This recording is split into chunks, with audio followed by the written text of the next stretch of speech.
And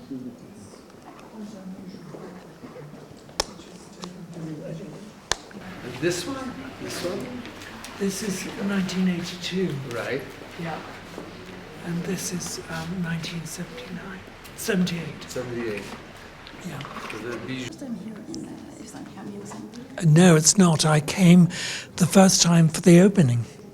And that was 2017. And I was really struck by what an extraordinary museum of fashion it was. And also a museum for the people of Marrakesh, because it has an auditorium which is like a cinema or concert, and it has marvelous areas for showing his work, Yves Saint Laurent's work, and then also a theme that's related to Marrakesh. Legacy. It's okay. Talk to me about your collection and how do you feel about it? Well, my collection's been something that I've been fixated on basically from the age of 7 or 8 when I first started collecting things. I collected small items of costume, and then when I turned into a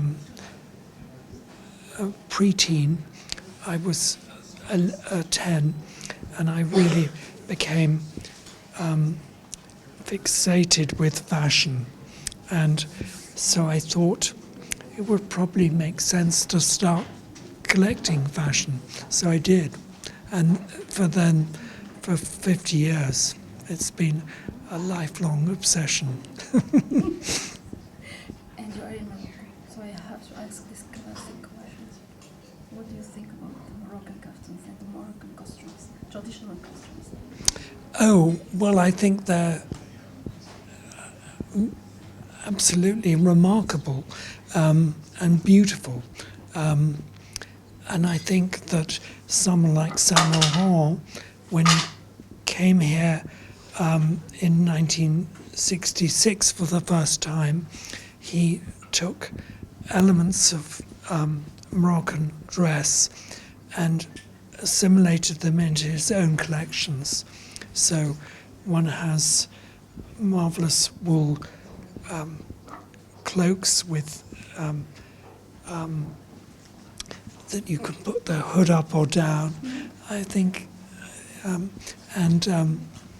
his sense of colours is totally from these Moroccan women who are just doing their shopping or something. It's unbelievable. Thank you for your time. Thank you. Bonjour, bienvenue. Nous sommes très heureux de cette exposition, Yves Saint Laurent, The Hamish Bowles Collection, qui est on montre une petite partie d'un très grand collectionneur de mode. Et cette fois-ci, il a accepté de présenter une partie de sa collection sur Yves Saint Laurent. C'est intéressant pour nous parce que c'est la première fois qu'on va en dehors les fonds de la Fondation Pierre Berger Yves Saint Laurent à Paris, où sont la plupart des vêtements sont les prototypes, donc les vêtements qui ont défilé mais jamais été portés. Et là, on présente des vêtements que ce monsieur a chiné, a collectionné depuis plus que 40 ans. Et c'est une façon, c'est un autre regard. C'est toujours intéressant de voir ce qui passionne un collectionneur, parce qu'il a ses passions, ses goûts pour certaines périodes, des époques. Et donc, c'était aussi enrichissant aussi pour notre équipe du musée de découvrir aussi des vêtements, des vrais vêtements, dans le sens que les vêtements qui étaient portés, et pas du tout des vêtements de défilé ou des prototypes. Donc, en plus, comme il est anglais et commissaire d'invité, je lui ai proposé aussi de choisir le scénographe.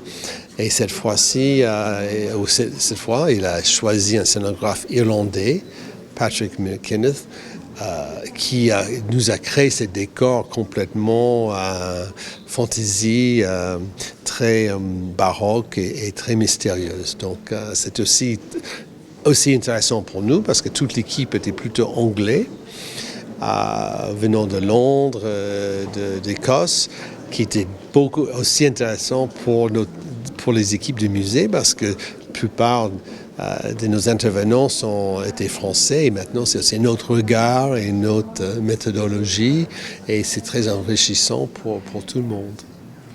C'est une collection qui a plus de 40 ans. Et c'est une collection qu'il a commencé il y a plus que 40 ans. Donc il a quelques 1000 pièces.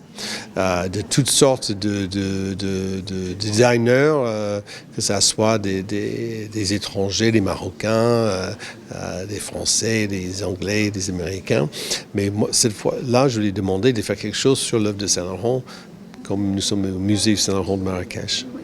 Et j'imagine que c'est une responsabilité pour vous d'assurer, surtout que c'est une collection assez rare. Donc, comment est-ce que vous vous organisez pour sécuriser ces pièces rares? Ah ben, bonne question. Je veux dire, c'est pour ça que je dors peu. Parce que, non, c'est une responsabilité énorme. Parce que, mais c'est un enjeu qu'il faut le faire. Je pense que c'est aussi intéressant pour le public de découvrir un autre aspect de l'œuvre de Saint-Laurent. Et il ne faut pas oublier que presque tous ces modèles étaient imaginés ou dessinés ici à Marrakech, chez lui. Donc il y a aussi toujours ce lien, pas étrangement, mais c'est très touchant, au contraire, ce lien entre le Maroc et l'œuvre de Saint-Laurent.